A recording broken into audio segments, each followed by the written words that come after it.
अच्छा लगा, आपने मीडिया का सबका मुकाबला बड़ा डट के करा। आपने आपको कुछ बिगाड़ नहीं पाए वो, और इतना टिकने के लिए ना परमात्मा की ही एक शक्ति से ही ये हो सकता है। उन्होंने बहुत प्रयास करा और उन्होंने, मैंने ये देखा कि वो कोशिश कर रहे थे कि आपके मुंह से फिर दोबारा से, जब अमेरिका से आप आए, कि आपके मुंह से ऐसा कुछ निकले जिस पे फिर दोबारा से कोई कंट्रोवर्सी हो जाए। देखिए, ये आदमी गुरु जी के पास आया है, आप बोल रहे हैं कि आपने जो जिस हिसाब से मीडिया का सामना किया है मीडिया आपका, आपने तुरंतार मीडिया को जवाब दिया है, बहुत अच्छा किया है। और लिव इन के बारे में बताइए आदमी ने, लिव इन में कैसे रहना चाहिए, कैसे गुरु जी मतलब ऐसे ऐसे बात बताए आदमी ने। अब इसके बाद में आदमी का बात सुनिए, आप देखते रहिए वीडियो को। और बार बार वो जो कह रहे थे कि आप इलेक्शन लड़ेंगे, वो फिर दोबारा इस गवर्नमेंट के अगेंस्ट आपके मुंह से कुछ निकलवाना चाह रहे थे। मैंने ये सब चीज़ें नोटिस करी उसके अंदर में। तो इसके अंदर में जो मैं बात करूंगा, ये जो बिग बॉस को लेकर के आपसे सवाल उठाते हैं बार बार, ये गुरु जी के सामने तो रहता है। इसमें आपने कुछ गलत नहीं करा और इनका जवाब इनको अभी तक सही से मिला नहीं है। गीते के प्रचार को लेकर के जो उन्होंने कहा, जो प्रभुपाद जी हैं, जो कि आज इस्कॉन टेम्पल के संस्थापक हैं, जो वो सन 1965 के अंदर में अमेरिका गए और वहाँ पे अमेरिका में जा करके वहाँ पर उन्होंने, जो वहाँ पे युद्ध चल रहा था अमेरिका का और ऐसे दूसरे किसी कंट्री के साथ में, तो उन्होंने देखा वहाँ पे ना हिप्पीस आ रखे थे। हिप्पीस क्या करते थे, वहाँ पर रोड पर ही नंगे रहना, सेक्स करना और नशे करना और 4-4 6-6 महीने तक नहाना नहीं, ऐसे वहाँ पड़े रहा करते थे। तो वहाँ से अमेरिका की सरकार उनसे बहुत ज़्यादा परेशान थी। तो प्रभुपाद जी ने देखा कि इनके आगे पीछे तो कोई नहीं है, तो जो गीता का प्रचार करने के लिए ही यहाँ से निकले थे। कोलकाता में उनका जन्म हुआ था। तो 37 दिन की कड़ी यात्रा करके पानी जहाज से, और उनको जिसमें उनको 2 बार हार्ट अटैक भी आए थे। तो उन्होंने देखा कि गीता प्रचार के लिए सबसे पहले शुरुआत इन्हीं से क्यों ना करी जाए। तो उन्होंने गीता प्रचार उनके बीच में शुरू करा। उनको कीर्तन करते, उनके साथ में बैठ करके उनके भोजन भी बनाते, उनको भोजन भी खिलाते। पर जो हिप्पीज थे उनका अपमान करते, सिगरेट पीना, धुआं उनके ऊपर फेंकना, उनके साथ बदतमीजी करना। पर फिर भी उन्होंने हार नहीं मानी। फिर भी वो उनके लिए भोजन बनाते, कभी गुलाब जामुन बनाते, उनके साथ में कीर्तन करते रहते। ऐसे करते करते उनको मज़ा आने लगा। तो प्रभुपाद जी ने उनसे पूछा कि आप ये नशा क्यों करते हो। उन्होंने कहा हमें मज़ा आता है। तो प्रभुपाद जी ने कहा, मैं आपको, अगर आप मेरी बात मानो तो मैं आपको इससे भी बड़ा नशा दूंगा, जो कि इतना बड़ा नशा होगा, उसके आगे सारे नशे छोटे हैं, और आप दोबारा कभी छोटे नशों के चक्कर में कभी पड़ोगे भी नहीं। तो उन्होंने गीता का ज्ञान देना उनको शुरू करा, और शुरू करा तो उनको उसके अंदर में उनका हृदय परिवर्तन होने लगा। तो प्रभुपाद जी ने 10,000 शिष्य बनाए और उनको 10,000 शिष्यों को अलग अलग देशों के अंदर भेजा, सारे बाहर की कंट्री में, जिससे कि कहते हैं इस्कॉन टेम्पल के अंदर में जो आज विदेशी आ रखे हैं, वो इसलिए आ रखे हैं क्योंकि उन्होंने हर 2-2 अपने शिष्य अलग अलग देशों के अंदर भेजे और गीता का खूब प्रचार हुआ। गीता का खूब प्रचार होने से ही इतना परिवर्तन आया, और उन्होंने हर एक देशों के अंदर में अपना इस्कॉन टेम्पल भी खोला, जहाँ तक कि गीता इतना बदलाव लेकर के आए कि आज पाकिस्तान के अंदर ही 12 इस्कॉन टेम्पल है जहाँ पे गीता का ज्ञान दिया जाता है रोज़ शाम को।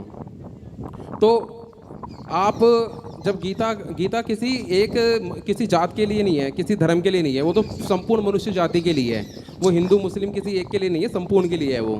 तो फिर प्रभुपाद जी ने इतना गीता का प्रचार करा और सारी जगह इतना करा कि मतलब आज अंग्रेज हमारे देश में आ रहे हैं। तो आप जो है गीता को लेकर के, गीता को आपने बॉलीवुड में जा करके, बिग बॉस में जा करके दिया, तो आपने भी गीता का प्रचार करा, तो उसमें आपने क्या गलत करा। बल्कि कृष्ण भगवान कहते हैं कि जो मेरा गीता का प्रचार करेगा वही सबसे मेरा प्रिय होगा। इस वीडियो को मीडिया वाले देख ले, दोबारा कभी गुरुजी से ये ना कहे कि आप बिग बॉस क्यों गए, क्योंकि गीता का प्रचार करने के लिए सृष्टि के हर एक कोने तक जाना चाहिए। और जहाँ पे बात रही अमेरिका की और हिप्पीज के बीच में जाने की, जो कि इतने गलत तरीके से रहा करते थे, वहाँ तक गीता उन्होंने पहुँचा दी। तो आप तो सिर्फ मुंबई गए हो। सही है, सही कह रहे हैं आप। तो और दूसरा, ये जो लिव इन को लेकर के इतना हंगामा इन्होंने मचा करके रखा हुआ है, जो कि गलत ही है। अगर इतने नंगपने से अगर किसी को रहना है, तो फिर इस भारत का नाम बदल करके कुछ फॉरेन कंट्री का नाम दे दो। जब भारत की संस्कृति बर्बादी करनी है, सोच ही ली है, तो उसका नाम ही चेंज कर दो।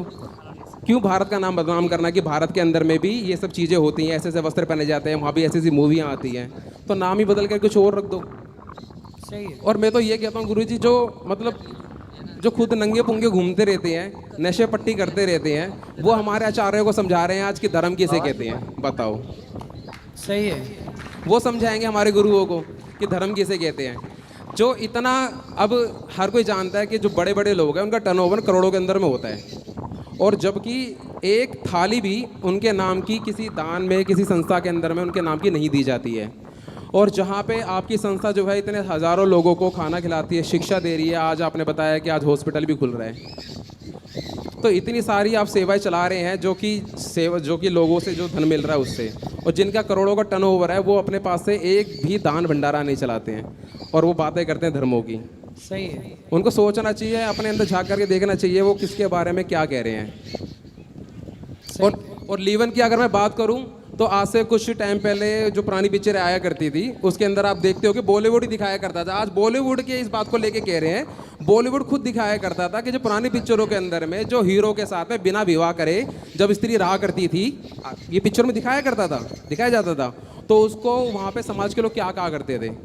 शुरुआत तो राह से होती है, पूरा वर्ड नहीं कहूँगा, मर्यादा को ध्यान में रखते हुए वो खुद ही कहा करते थे कि शादी बिना शादी करे तो उसके साथ में रह रही है तो उसकी वो है।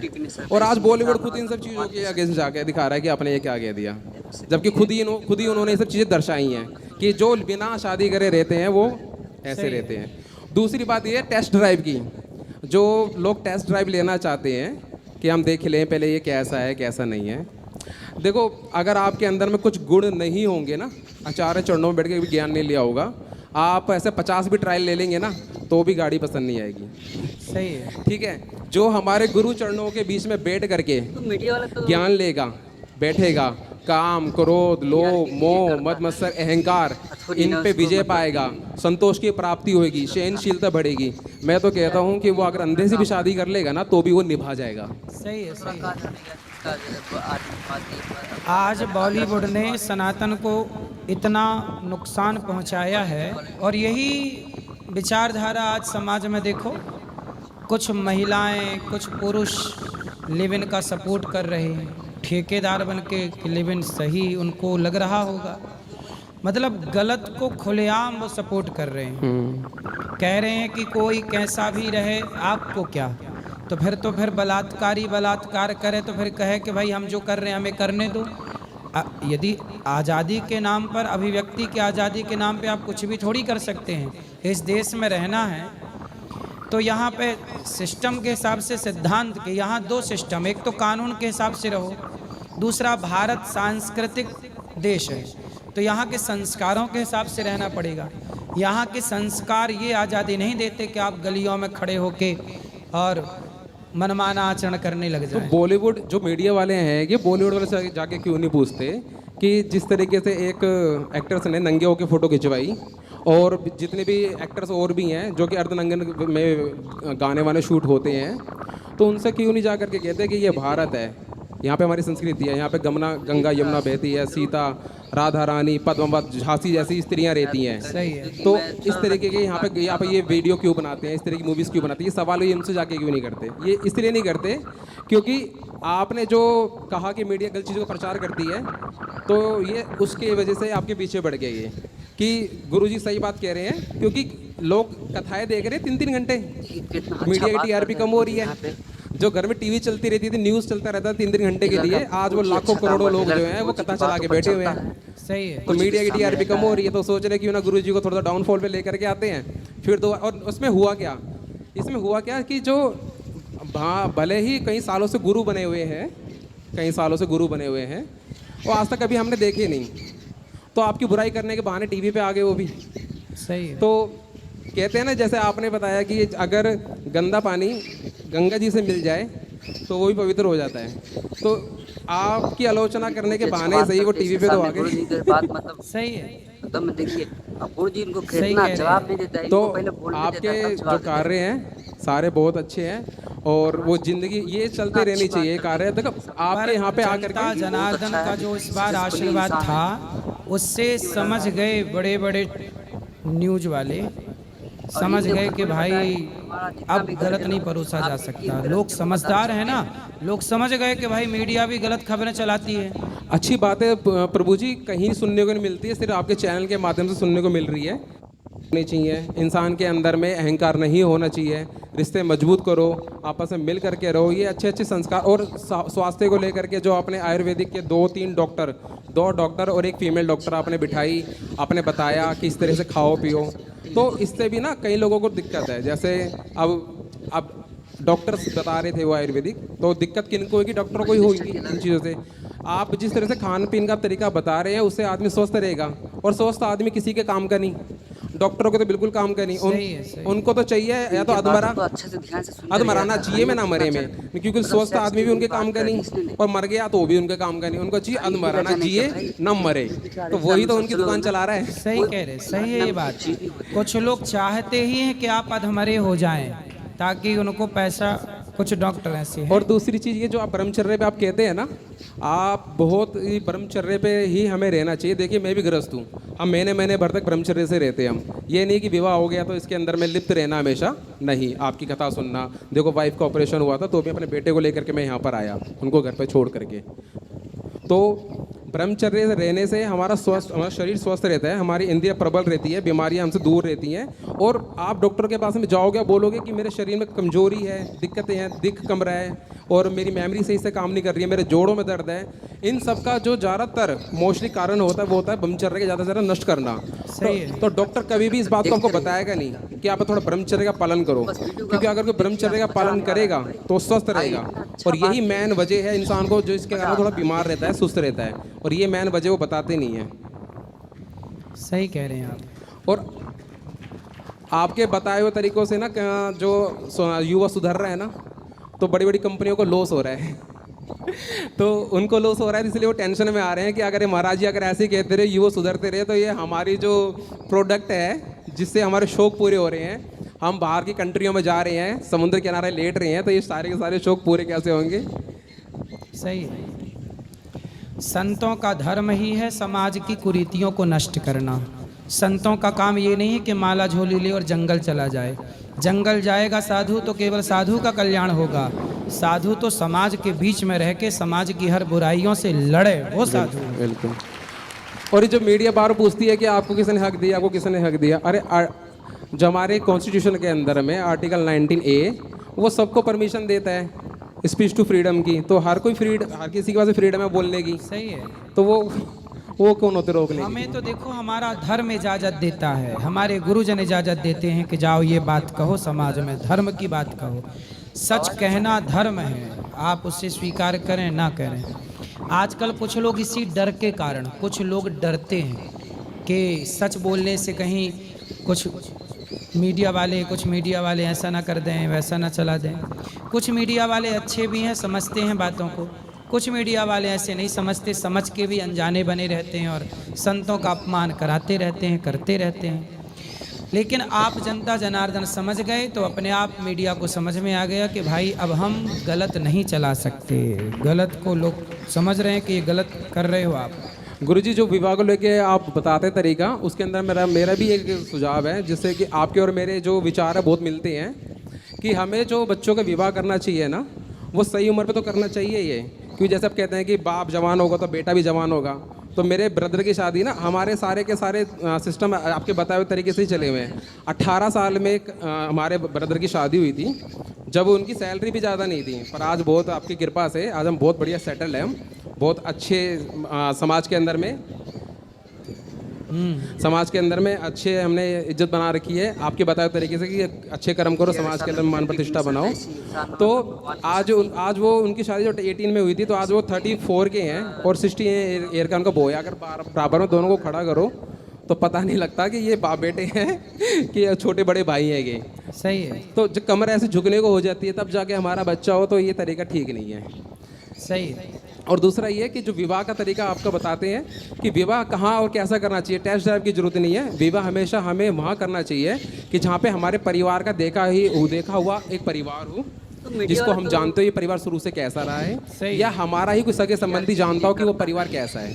क्योंकि आजकल जो बच्चे अपनी मनमानी में आकर के लव मैरिज कर लेते हैं, जल्दबाजी में, माँ बाप के नहीं सुनते हैं, वो किसी ना किसी ऐसी जगह पे शादी कर लेते हैं जहाँ बाद में वो फंस जाते हैं, पछताते हैं, उनको ट्रांसफ़र कर दिया जाता है दूसरे देश के अंदर में, और गलत कार्य उनके साथ में करे जाते हैं। तो शादी तभी सफल है जब हम किसी जानकारी वाले लोगों के बीच में करें, कि जिनको हम जानते कई सालों से, वहाँ शादी होनी चाहिए। सही कह रहे हैं। तो सफल रहेगी वो। गुरुजी बहुत बहुत धन्यवाद। बहुत खुश रहिए। लो बात करो। सही कहा आपने, सारी बातें आप देखो चल भी रहे हैं धर्म से, ये बहुत अच्छी बात है। राधे राधे गुरुजी जी। आए हैं तो 3 बार आ चुके गुरुजी, तो आपसे यही प्रश्न था कि हमारा ये बेटा है शादी नहीं हो गई, बस यही प्रश्न था। आप ही के उम्र का है, आप जिस सन में आपका जन्म है उसी सन में इसका भी जन्म तो है। शादी क्यों नहीं हो रही है? आपसे ये 5 दिन बड़ा है। आपका 27 तारीख जन्म है, इसका 22 तारीख जन्म है। तो क्यों नहीं हो रही है शादी? मालूम नहीं गुरुजी, हम बहुत परेशान, हम और बेटा रहते हैं, बेटियां दूर रहती हैं, बस हम इसी में बहुत थोड़ा सा हमको दिक्कत है। तो आप काहे नहीं कर रहे हो शादी? माइक लो। प्रयत्न कर रहे हैं गुरुजी। अभी प्रयत्न कर ही रहे हो? जी जी। तो अभी तो प्रयत्न करते करते उम्र हो जाएगी। नहीं, वो कोशिश चल रही है जितनी जल्दी हो जाए सब कुछ। तभी और कब तक चलेगा ये प्रयास? 1-2 साल में हो जाए। हो जाएगी? जी जी। संभावना है? जी जी। कोई ढूंढी लड़की? हाँ, बात तो होती रहती है। एक गाना सुनाए ये गुरुजी, सुना दो छोटा सा, जल्दी से जल्दी से। छोटा सा। सुना। तुम ही हो माता पिता, तुम ही हो, तुम अच्छा बात करते ही हैं हो गुरुजी यहाँ पे। बंधु सखा, तुम ये लड़का ही बहुत ही अच्छा हो, काम करता है। लड़का तुम गुरुजी की ही बातों पर हो चलता है, माता गुरुजी के सामने रहता पिता, तुम ही हो, तुम ही हो बंधु सखा, तुम ही बहुत हो, सुंदर भाई। जो खिल सके ना वो फूल हम हैं, तुम्हारे चरणों की धूल हम हैं, दया के देते सदा ही रखना, अच्छा बात तुम करते हैं, इसके ही सामने हो गुरुजी की बात मतलब बंधु सखा, गुरुजी तुम ही इतना जवाब हो। नहीं देता है। इनको बहुत पहले बढ़िया बोलने मैया, देता बहुत है, अच्छा गाती हैं आप। राधे राधे गुरुजी। हाँ जी अच्छी बात करते हैं। प्रणाम। जी। आदमी जैसा बहुत हमने अच्छा है, टीवी में देखा सक्सेसफुल इंसान है। वैसे ही यहाँ पर हमें सुविधा मिली और जो सेवाएं है वो सबसे बेहतर है। और इनने आशीर्वाद बताया बनाए रखना। खुश रहिए। जितना भी घर के लोग किसका सवाल है और? पता चलते हैं। गुरुजी जय श्रीमन नारायण। जी।